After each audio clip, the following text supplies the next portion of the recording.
U sporu koji je Slovenija pokrenula protiv Hrvatske zbog navodne povrede europskog prava uzrokovane neprovedbom arbitražne odluke o granici, nezavisni odvjetnik Prit Pikame smatra da sud Europske unije u tom pitanju nije nadležan.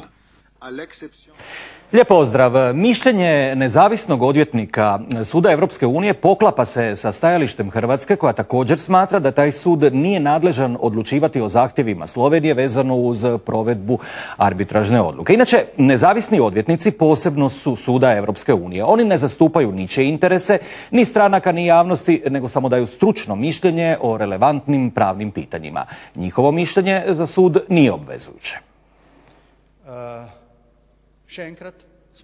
Arbitražni sud utvrdio je granicu između Slovenije i Hrvatske. To ne može promijeniti ni današnje mišljenje nezavisnog odvjetnika suda. Slovenija će i dalje inzistirati na obostranoj primjeni arbitraže i na formiranju mješovite međudržavne komisije za demarkaciju, odnosno primjenu arbitražnog rješenja u praksi, što je Hrvatskoj već više puta službeno nudila, ali nije dobila odgovor. Slovenija u implementaciji arbitražne presude mora biti nepokolebljiva i odbijati pokušaj Hrvatske da se nametnu bilateralni pregovori o graničnom sporu koji odlukom arbitara zapravo već riješen. Hrvatska i Slovenija su dvije susjedne zemlje, dvije prijateljske zemlje, zemlje koje puno toga veže i puno imamo više pozitivnih stvari na dnevnom redu nego jedno otvoreno pitanje koje je ipak nasljeđe raspada bivše države. Spremni smo to pitanje rješavati dogovorom, dobrosusjedskim putem i uobičajenim metodama rješavanja razgraničenja između dvije zemlje. Na kraju ćemo sigurno završiti za stolom i pronaći rješenje, ali takvo rješenje s kojim obje države mogu biti zadovoljne. To je ono što želimo.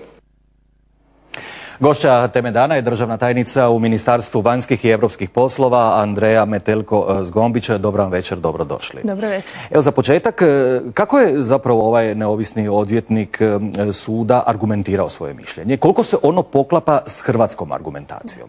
Pa neovisni odvjetnik je dao svoje mišljenje na gotovo 40-ak stranica i ono, ja bih rekla, zaista se u velikoj mjeri upravo poklapa sa hrvatskim argumentima.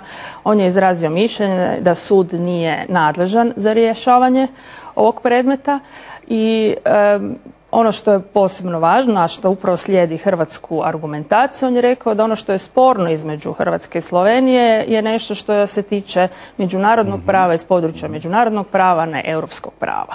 Međutim, interesantno je, dakle, mišljenje dosta opsežno i on, dakle, se upusti u razmatranje raznih argumenata jedne druge strane, pa tako je naravno potvrdio da sama Europska unija, pa ni sam sud nije nadležan niti za razgraničenje između država, dapače čak je rekao da sa stajališta europskog prava naša granica nije utvrđena. Dakle, to upravo ono što je Hrvatska cijelo vrijeme uporno tvrdila i pozivala slovensku stranu da zajedno sjednemo za stol i postignemo dogovor o granici.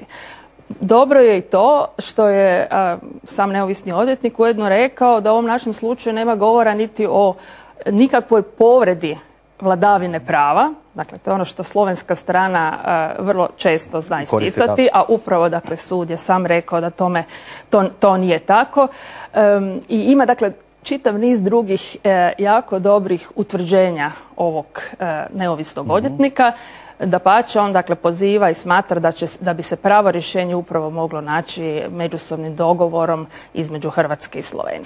Može li se već na temelju ovog jednog mišljenja nazrijeti konačna odluka suda o nadležnosti, odnosno nenadležnosti? Pa ja bih rekla, odnosno bolje reći, ja se nadam da da.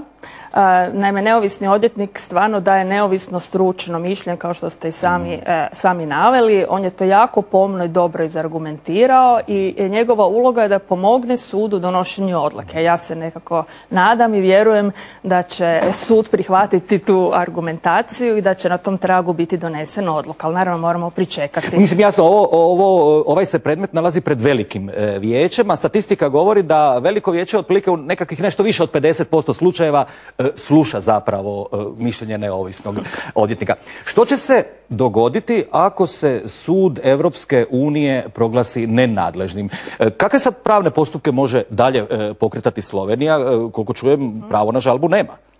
Nema. Ja stvarno ne vidim kakve bi slovenska strana uopće mogla postupak pokretati. Mi u stvari mislimo da je ovo posve jedan promašeni postupak koji je Slovenija pokrenula i zaista mislimo da je jedini pravi način da sjednemo za stol i dogovorimo to rješenje. A šta ako se sud proglasi nadležnim? A ako se sud proglasi nadležnim, tada imamo opet jedan veliki arsenal argumenata zašto ni na koji način ne može se smatrati da Hrvatska krši pravo Europske unije.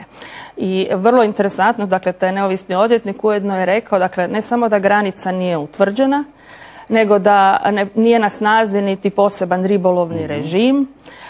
Rekao da sam pristupni ugovor ni na koji način ne sadržava neku političku obvezu Hrvatske ili pravnu obvezu prihvatiti, dakle, tu arbitražu. I nama se nekako čini da ukoliko bi sud prihvatio ovu argumentaciju, donio na tom tragu presudu, da bi to bilo dobar jedan poticaj slovenskoj strani vratiti se pregovorima. Jasno, evo, kaže slovenski predsjednik, Slovenija u implementaciji arbitražne presude mora biti nepokolebljiva, odbijati pokušaj Hrvatske da se nametnu bilateralni pregovori o graničnom sporu koji je odlukom arbitara zapravo već riješen. S druge strane, Hrvatska cijelo vrijeme poziva Sloveniju na dijalog. I jedna i druga država imaju svoja čvrsta stajališta i što sad, kako uspostaviti dijalog?